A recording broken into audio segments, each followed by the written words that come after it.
പ്രധാനപ്പെട്ട നേതാക്കളൊക്കെ ഡൽഹിയിലാണ് അല്ലേ? അതെ അതെ, എല്ലാവരും ഡൽഹിയിലാണ്. കേരളത്തിലെ ഏതാണ്ട് 100-120ഓളം നേതാക്കൾ ഇന്ന് ഡൽഹിയിൽ തന്നെ ഉണ്ട്. സത്യപ്രതിജ്ഞ ചടങ്ങിന് വേണ്ടിയിട്ട് പോയതാണ്. കേരളത്തിൽ നിന്നുമുള്ള കേന്ദ്രമന്ത്രിമാർ ആ മന്ത്രിമാരുടെ സത്യപ്രതിജ്ഞ കാണാൻ വേണ്ടി പോയതാണ്. കേരളത്തിലെ ആഹ്ലാദം ഡൽഹിയിലുമുണ്ട്, അതോടൊപ്പം തന്നെ കേരളത്തിലെ മാരാർജി ഭവനിലുമുണ്ട്. ഇതിപ്പോ റോഡിലൊക്കെ വലിയ രീതിയിലുള്ള ആഘോഷം നടക്കുന്നു. തൃശ്ശൂര് ആകെ വേറൊരു പൂരത്തിന്റെ വൈബിലൊക്കെയാണ്. പക്ഷേ സംസ്ഥാന കമ്മിറ്റി ഓഫീസിൽ, സംസ്ഥാന കാര്യാലയത്തിൽ അധികം ആഘോഷം കണ്ടില്ല ഇതുവരെ. സംസ്ഥാന കമ്മിറ്റി ആഘോഷത്തിൽ ഇവിടെ മാത്രമല്ല, തിരുവനന്തപുരത്ത് ഉൾപ്പെടെ കേരളത്തിലെ എല്ലാ മുക്കുമൂലകളിലും ഇന്ന് ഞങ്ങൾ ആഘോഷിക്കുകയാണ്. ഞങ്ങൾ പറഞ്ഞിട്ടുള്ള സമയം ഏതാണ്ട് 5 മണിക്ക് ശേഷമാണ്. കാരണം 7:15 സത്യപ്രതിജ്ഞ ചടങ്ങ് നടക്കുന്നത്. അതുകൊണ്ട് തന്നെ എല്ലാ സ്ഥലത്തും അവരവരുടെ കാര്യങ്ങൾ ഒതുക്കി വെച്ചതിന് ശേഷം 5 മണിയോടുകൂടി മുഴുവൻ പ്രവർത്തകരും ഇവിടെ എത്തും. ഞങ്ങളുടെ ഈ മന്ദിരം ഉദ്ഘാടനം ചെയ്തതിന് ശേഷം ഉണ്ടായിട്ടുള്ള ഏറ്റവും വലിയ റിസൾട്ടാണ്. ജനാധിപത്യ രീതിയിൽ ഞങ്ങൾ വലിയൊരു മാർജിനിൽ ഞങ്ങൾ ജയിക്കുന്നു.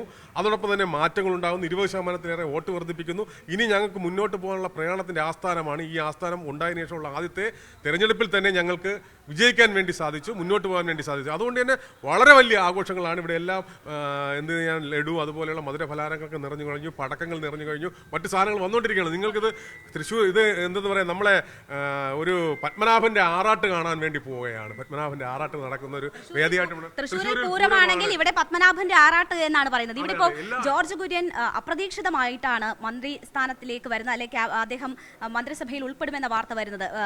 തികച്ചും അപ്രതീക്ഷിതമായിരുന്നു പുറമേ നിന്ന് നോക്കുമ്പോൾ. നിങ്ങൾക്ക് അത്തരം എന്തെങ്കിലും സൂചനകൾ ഉണ്ടായിരുന്നു? ഞങ്ങളെ പാർട്ടിയെ സംബന്ധിച്ചിടത്തോളം അദ്ദേഹത്തിന്റെ കൺഫർമേഷൻ ഞങ്ങൾക്ക് വന്നിട്ടില്ല. മാധ്യമങ്ങളിൽ കൂടി അറിയാൻ തന്നെ സാധിച്ചത്, ഞങ്ങളെ പാർട്ടി എന്ന് പറയുന്ന പാർട്ടി പ്രവർത്തിക്കുന്നവരെ ഏത് മേഖലയിലും കൊണ്ടുവരും. അവരുടെ കഴിവുകൾ സമൂഹത്തിൽ പ്രതിഫലിപ്പിക്കാൻ വേണ്ടി ശ്രമിക്കുന്ന ഒരു പാർട്ടിയാണ്. അല്ലാതെ കേവലമായിട്ടുള്ള ബന്ധങ്ങളോ അല്ലെങ്കിൽ എൻ്റെ കൂടെ നിൽക്കുന്ന കുടുംബ പാരമ്പര്യമോ ഇത് വെച്ചിട്ടല്ല ചെയ്യുന്നത്.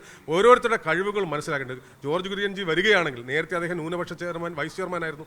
അദ്ദേഹത്തിന്റെ കഴിവ് കഴിഞ്ഞ 2ാം മോദി മന്ത്രിസഭയെ സംബന്ധിച്ചിടത്തോളം അദ്ദേഹത്തിന്റെ കഴിവ് രാജ്യത്താകമാനം സാധാരണപ്പെട്ട ന്യൂനപക്ഷങ്ങളെ കൈപിടിച്ചുയർത്താൻ വേണ്ടി ഒരുപാട് സഹായിച്ചിട്ടുള്ള വ്യക്തിയാണ്. അപ്പോൾ അത്തരത്തിലുള്ള ആൾക്കാർ വരുമ്പോൾ കേരളത്തിനല്ല രാജ്യത്തിന് തന്നെ മുതൽക്കൂട്ടാണ്. ഞങ്ങൾക്ക് ഏറെ സന്തോഷമുണ്ട്. അദ്ദേഹം വരികയാണെങ്കിൽ ഞങ്ങൾക്ക് ഏറെ സന്തോഷമാണ് ഉണ്ടാകാൻ പോകുന്നത്. കാരണം ഞങ്ങൾ പ്രതീക്ഷിക്കുന്നു 1-2 മന്ത്രിമാരുണ്ടാകട്ടെ എന്നാണ് പ്രതീക്ഷിക്കുന്നത്. കാരണം കേരളത്തിന് ആവശ്യമായിട്ടുള്ള വികസന സാധ്യതകൾ 6-7 മന്ത്രിമാർ മറ്റ് ഗവൺമെന്റിൽ ഉണ്ടായിട്ടുണ്ട്. ഇവിടെ ഒന്നും നേടിയിട്ടില്ല. കഴിഞ്ഞ പ്രാവശ്യം വി മുരളീധരന്റെ നേതൃത്വത്തിൽ നിരവധിയായിട്ടുള്ള മാറ്റം കേരളത്തിനകത്ത് കൊണ്ടുവരാൻ വേണ്ടി സാധിച്ചു. രാജീവ് ചന്ദ്രശേഖരന്റെ നേതൃത്വത്തിൽ കൊണ്ടുവരാൻ വേണ്ടി സാധിച്ചു. അപ്പോൾ കൂടുതൽ ഞങ്ങളെ സംബന്ധിച്ചിടത്തോളം, കേരളത്തെ സംബന്ധിച്ചിടത്തോളം ഒരുപാട് കഷ്ടപ്പെട്ട് പാർട്ടി പ്രവർത്തനം ചെയ്യുന്നതാണ്. അതുകൊണ്ട് തന്നെ നരേന്ദ്രമോദി ഗവൺമെന്റ് ആയിരുന്നാലും സെൻട്രൽ പാർട്ടി ആയിരുന്നാലും ഞങ്ങളെ ആവോളം നുകർന്നുകൊണ്ടാണ് നിൽക്കുന്നത്. ഞങ്ങൾക്ക് വേണ്ടിയിട്ടുള്ള എല്ലാ കാര്യങ്ങളും ചെയ്യാൻ വേണ്ടിയിട്ടുള്ള പ്രതിജ്ഞ.